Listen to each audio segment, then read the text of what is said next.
இது ஒனி நியூஸின் இன்றைய பிரதான செய்திகள். செய்திகளை வாசிக்கும் நான் கனிஷ்கா குணபாலன். முதலில் தலைப்புச் செய்திகள்.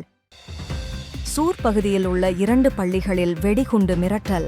380 மாணவர்கள், ஆசிரியர்கள் மற்றும் பணியாளர்கள் வெளியேற்றம். சூரிஜ் நகர காவல்துறை பிப்ரவரி முதல் வீட்டிலிருந்து வேலை செய்யும் பைலட் திட்டத்தை செயல்படுத்துவதாக அறிவிப்பு. சுவிட்சர்லாந்தின் எல்லையில் நுழைவு மறுப்பு மற்றும் குடியிருப்பு அனுமதி ரத்து தொடர்பில் வெளியிடப்பட்ட அறிக்கை. பெர்ன் ரயில் நிலையத்தில் ஆப்கானியர்களின் 2 குழுக்களுக்கு இடையே ஏற்பட்ட பாரிய மோதல். ஒன்லைன் வர்த்தகத்தால் சுவிஸ் உள்ளூர் வியாபாரிகள் பாதிப்பு. உள்ளூர் வியாபாரிகளுக்கு ஆதரவாக சில நடவடிக்கைகளை எடுக்க கோரிக்கை. தொடர்வன விரிவான செய்திகள்.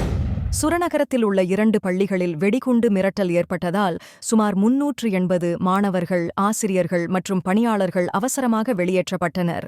மின்னஞ்சல் மூலம் மிரட்டல் வந்ததைத் தொடர்ந்து கேவி வணிகப்பள்ளி மற்றும் நிக்கோலாய் தொடக்கப்பள்ளி பகுதியில் போலீசார் பாதுகாப்பு நடவடிக்கைகளை எடுத்தனர்.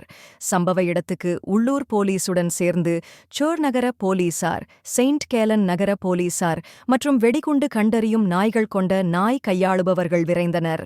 தீயணைப்பு மற்றும் மீட்பு படையினரும் பாதுகாப்பு நடவடிக்கைகளில் ஈடுபட்டனர்.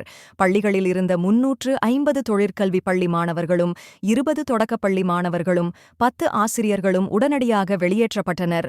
மிரட்டல் வந்த பகுதியில் தீவிர தேடுதல் நடவடிக்கைகள் மேற்கொள்ளப்பட்ட நிலையில் இரவு 8:35 மணிக்கு ஆல் கிளியர் என போலீசார் அறிவித்தனர். அதன் பிறகு அந்த இடம் மீண்டும் திறக்கப்பட்டதாக அதிகாரிகள் தெரிவித்தனர். இந்த மிரட்டலின் பின்னணி குறித்து அரசு வழக்கறிஞர் அலுவலகத்துடன் இணைந்து போலீசார் தொடர்ந்து விசாரணை மேற்கொண்டு வருகின்றனர்.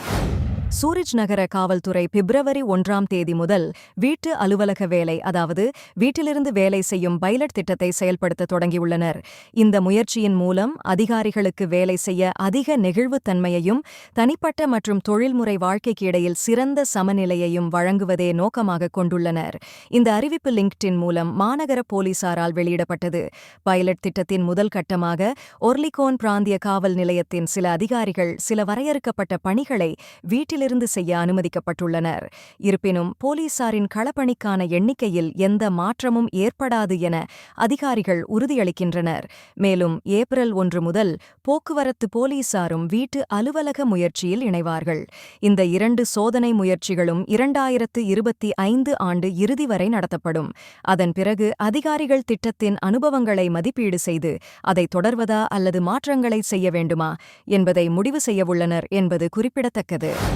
2024 செப்டம்பர் மாதத்தின் நடுப்பகுதியிலிருந்து 2025 பிப்ரவரி தொடக்கத்திற்குள் சுவிட்சர்லாந்தின் எல்லையில் 3615 பேருக்கு நுழைவு மறுக்கப்பட்டதுடன் அவர்களின் குடியிருப்பு அனுமதியும் ரத்து செய்யப்பட்டுள்ளது. ஸ்டுட்டார்ட் ஃபெடரல் போலீசார் வெளியிட்ட அறிக்கையின் அடிப்படையில் இது ஷெங்கன் பகுதியில் உள்ள உள் எல்லைகளில் தற்காலிக கட்டுப்பாடுகளை மீண்டும் அறிமுகப்படுத்தியதன் விளைவாகும். ஜெர்மன் மத்திய உள்துறை அமைச்சகத்தின் உத்தரவின்படி சட்டவிரோத நுழைவு மற்றும் மனித கடத்தலை தடுக்கும் நோக்கில் எல்லைக் கட்டுப்பாடுகள் France, Belgium, Netherlands, Luxembourg, Denmark, Austria, Poland, check குடியரசு மற்றும் சுவிட்சர்லாந்து போன்ற நாடுகளில் நடைமுறையில் வந்தன. சுவிட்சர்லாந்தின் பாசல், ஆர்கவ், ஜூரிக், ஷாஃப்ஹவுசன் மற்றும் துர்காவ் பகுதிகளின் எல்லை சோதனை மையங்கள் இந்த கட்டுப்பாடுகளால் நேரடியாக பாதிக்கப்பட்டன. இந்த தற்காலிக கட்டுப்பாடுகள் சட்டவிரோத செயல்பாடுகளுக்கு எதிரான பாதுகாப்பு நடவடிக்கையின் ஒரு பகுதியாகும். ஐரோப்பாவின் வெளிப்புற எல்லைகளை உறுதியாக காக்கும் முயற்சியில் ஜெர்மனி மற்றும் சுவிஸ் அதன் அண்டை நாடுகளுக்கு இடையிலான ஒத்துழைப்பும் அதிகரிக்கிறது. இதன் மூலம் பாதுகாப்பையும் உறுதிப்படுத்துவது முக்கிய நோக்கமாக உள்ளது. ஷெங்கன் பகுதியில் எல்லைகள் திறந்திருப்பதன் காரணமாக மக்கள் சுதந்திரமாக நகரும் உரிமையை பாதுகாக்க வேண்டிய அவசியம் உள்ளது. ஆனால் அதே நேரத்தில் சட்டவிரோத குடியேற்றம் மற்றும் கடத்தல்களை தடுப்பதற்கும் உறுதியான நடவடிக்கைகள் அவசியமாகின்றன. பாதுகாப்பு தேவைகள் தொடர்ந்து நிலவும் வரை அதிகாரிகள் இந்த எல்லை கட்டுப்பாடுகளை தொடரலாம் என்று எதிர்பார்க்கப்படுகிறது. பெர்ன் ரயில் நிலையத்தில் ஆப்கானியர்களின் 2 குழுக்களுக்கு இடையே ஏற்பட்ட சண்டையில் சுமார் 15 பேர் ஈடுபட்டனர்.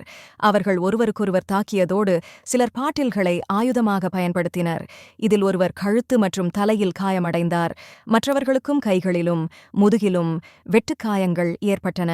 சண்டைக்கு முன்பு குழுத் தலைவர்கள் தொலைபேசியில் ஒருவருக்கொருவர் அவமானகரமான வார்த்தைகள் பேசியது மோதலுக்கு வழிவகுத்ததாக போலீசார் தெரிவித்தனர். தற்போது 4 இளைஞர்கள் குற்றவாளிகள் என அறிவிக்கப்பட்டு அவர்களுக்கு 150 முதல் 300 பிராங்குகள் அபராதம் விதிக்கப்பட்டுள்ளது.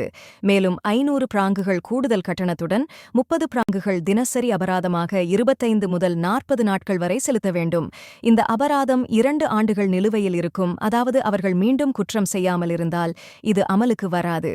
கூடுதலாக மொழிபெயர்ப்பு உள்ளிட்ட செலவுகளுக்காக 40 முதல் 1208 பிராங்குகள் வரை அவர்கள் செலுத்த வேண்டும். இந்த சம்பவம் பெர்ன் நகரத்தில் பலரது கவனத்தை ஈர்த்துள்ளதுடன் பொது இடங்களில் ஏற்படும் குழு மோதல்களை தடுக்க அதிகாரிகள் நடவடிக்கைகளை மேற்கொண்டு வருகின்றனர். ஒன்லைன் வர்த்தகத்தால் சுவிஸ் உள்ளூர் வியாபாரிகள் பாதிக்கப்படுவது தெரியவந்துள்ள நிலையில் கவுன்சிலர் ஒருவர் உள்ளூர் வியாபாரிகளுக்கு ஆதரவாக சில நடவடிக்கைகளை எடுக்க கோரியுள்ளார்.